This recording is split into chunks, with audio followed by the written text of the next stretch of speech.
हम सॉल्व करेंगे एक्सरसाइज 8.2 का क्वेश्चन नंबर 3।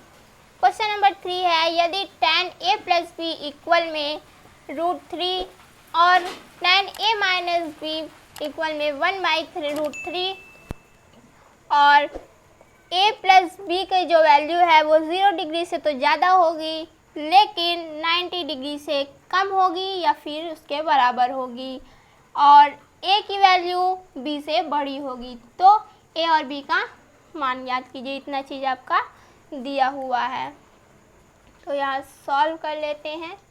पहले क्या क्या दिया हुआ है वो लिख लेंगे। दिया है tan a plus B equal में √3, तो यहीं पास सॉल्व कर लेते हैं।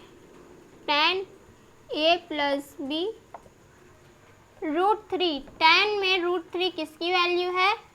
tan 60 डिग्री की वैल्यू है। tan से tan आपका कैंसिल हो गया, बचा क्या?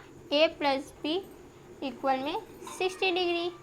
ये समीकरण 1 आप इसको बना लीजिए, समीकरण 1।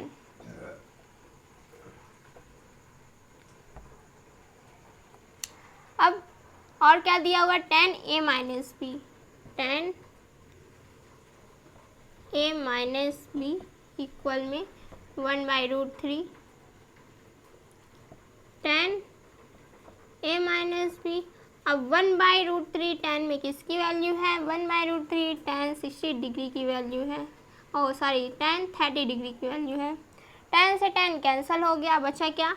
a माइनस बी इक्वल में 30 डिग्री।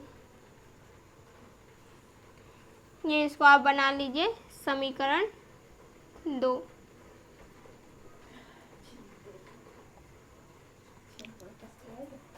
अब समीकरण 1 और 2 को जोड़ने पर जोड़ देंगे समीकरण 1 और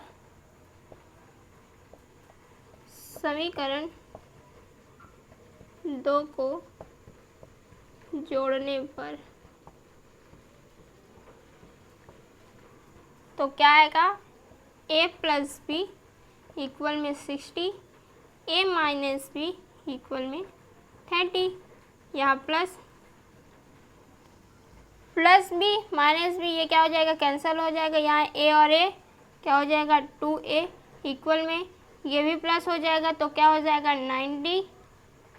अब a और 2 यहाँ मल्टीप्लाई में, यहाँ जाएगा डिवाइड में हो जाएगा, इतना आएगा। a इज इक्वल्स टू आपका आ जाएगा 90/2, a इज इक्वल्स टू 45। ये आपकी a की वैल्यू आ गई।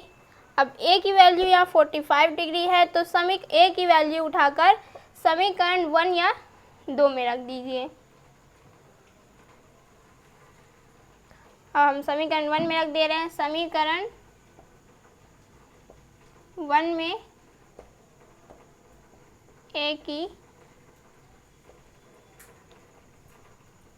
a का मान रखने पर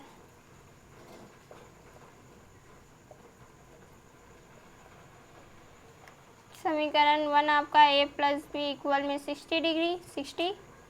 a का मान आपका निकला है, a की वैल्यू 45 प्लस b इक्वल में 60। b आप यहीं रहने दीजिए। 60 ये 45 इधर जाएगा तो माइनस में हो जाएगा। 60 माइनस 45 करेंगे तो आपका आएगा 15। तो ये आपकी b की वैल्यू भी निकल आई।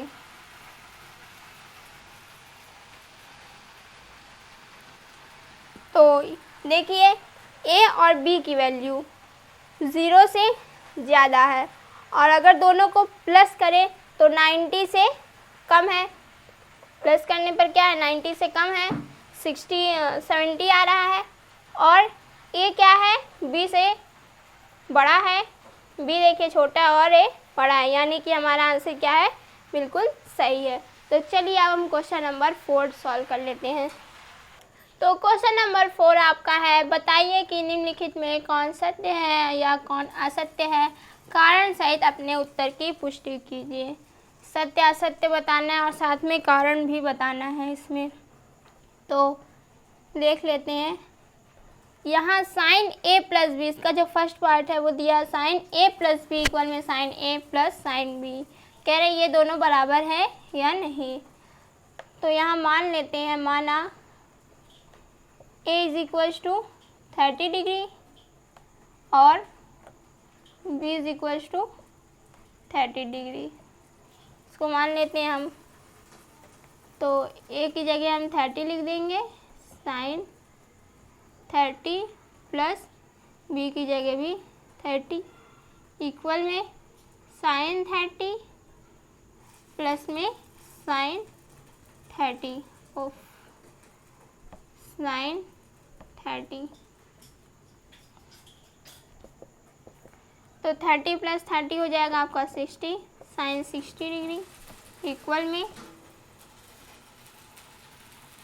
साइन 30 डिग्री की वैल्यू क्या होती है, साइन 30 डिग्री की वैल्यू होती है 1/2 प्लस 1/2 साइन 60 डिग्री की वैल्यू होती है √3/2।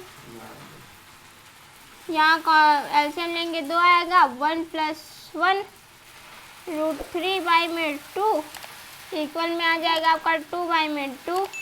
ये कैंसिल हो गए तो आएगा 1 √3/2 इक्वल में 1।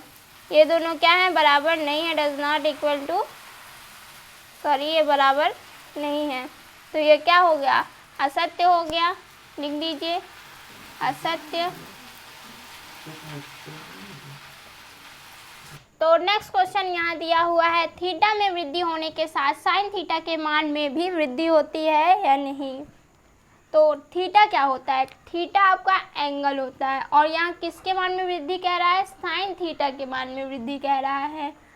तो थीटा आपका एंगल होता है, क्या क्या होता है, साइन 0 डिग्री, ये आपकी क्या हो गई, थीटा हो गई, sine 30 degree, sine 45 degree, sine 60 degree, sine 90 degree.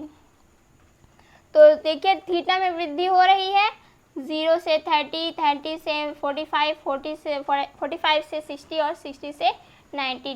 Theta में वृद्धि होने के साथ क्या कह रहे हैं, थीटा में वृद्धि होने के साथ इसके मान में भी वृद्धि होती है। देख लेते हैं, साइन 0 डिग्री की वैल्यू क्या होती है, 0 होती है। साइन 30 डिग्री की वैल्यू होती है 1/2। साइन 45 डिग्री की वैल्यू होती है 1/√2 और साइन 60 डिग्री की वैल्यू होती है √3/2 और साइन 90 डिग्री की वैल्यू होती है आपकी 1। अब यहाँ देखिए 0 से 1/2 यानी कि हाफ, 1/√2 यानी कि उससे हल्का सा ज़्यादा, √3/2 यानी कि उससे और हल्का ज़्यादा और फिर 1। तो यहाँ 0 से 1 आ रहा है तो क्या हो रहा है, वृद्धि हो रही है, यानी कि ये क्या हो गया, सत्य हो गया। लिख दीजिए सत्य है। तो अब क्या कह रहा है, कॉस थीटा के मान में वृद्धि हो रही है। तो cos 0 degree, cos 30 degree, cos 45 degree, cos 60 degree, cos 90 degree. Theta में वृद्धि हो रही है। अब इसके मान में देखते हैं वृद्धि हो रही है या नहीं। कॉस 0 डिग्री की वैल्यू होती है 1, कॉस 30 डिग्री की वैल्यू होती है √3/2, कॉस 45 डिग्री की वैल्यू होती है 1/√2, कॉस 60 डिग्री की वैल्यू होती है 1/2, कॉस 90 की वैल्यू होती है 0। अब यहाँ देखिए 1 से क्या हो रहा है, √3/2 यानी कि इससे कम, फिर इससे कम, फिर इससे और कम, फिर लास्ट में 0। तो 1 से 0 आ रहा है, ये वृद्धि हो रही है, नहीं ये वृद्धि नहीं हो रही। तो ये क्या हो गया, असत्य। लिख दीजिए असत्य है। ठीक है, अब चलिए नेक्स्ट क्वेश्चन इसका सॉल्व कर लेते हैं। 4th तो नेक्स्ट क्वेश्चन हमारा दिया हुआ है थीटा के सभी मानों पर साइन थीटा बराबर में कॉस थीटा। कह रहे हैं थीटा के सभी मानों पर, यानी कि थीटा 0 डिग्री, साइन 0 डिग्री की वैल्यू अगर 0 है तो कॉस 0 डिग्री की वैल्यू भी 0 होगी। चलिए करके देख लेते हैं, यहाँ से नहीं समझ में आएगा। तो मान लीजिए थीटा बराबर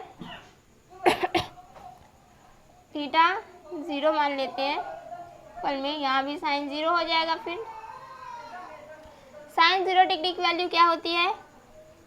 0 होती है। कॉस 0 डिग्री की वैल्यू होती है 1। तो ये क्या है? बराबर नहीं है।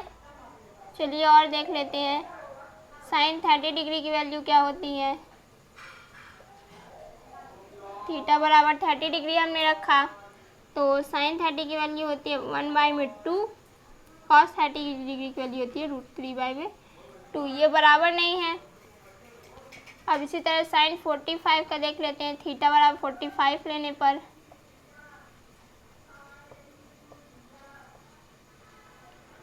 साइन 45 की वैल्यू होती है 1/√2 और साइन 45 की अरे कॉस 45 हो गया, कॉस 45 की वैल्यू होती है 1/√2। तो यहाँ हम देख रहे हैं कि थीटा के सभी मानों पर साइन थीटा बराबर कॉस थीटा नहीं है। 0 डिग्री में बराबर नहीं है, 30 डिग्री में बराबर नहीं, केवल 45 डिग्री में बराबर है। इसी तरह अगर हम करें 60 डिग्री, 90 डिग्री तो भी ये बराबर नहीं होगा। लेकिन यहाँ सभी मानों पर कर रहा है तो ये क्या हो जाएगा? असत्य हो जाएगा। यह असत्य हो गया आपका। अब क्वेश्चन नंबर 4 में क्या कह रहा है? सॉरी, इसका नेक्स्ट क्वेश्चन आपका है ए बराबर 0 डिग्री पर कॉट ए परिभाषित नहीं है। परिभाषित नहीं है।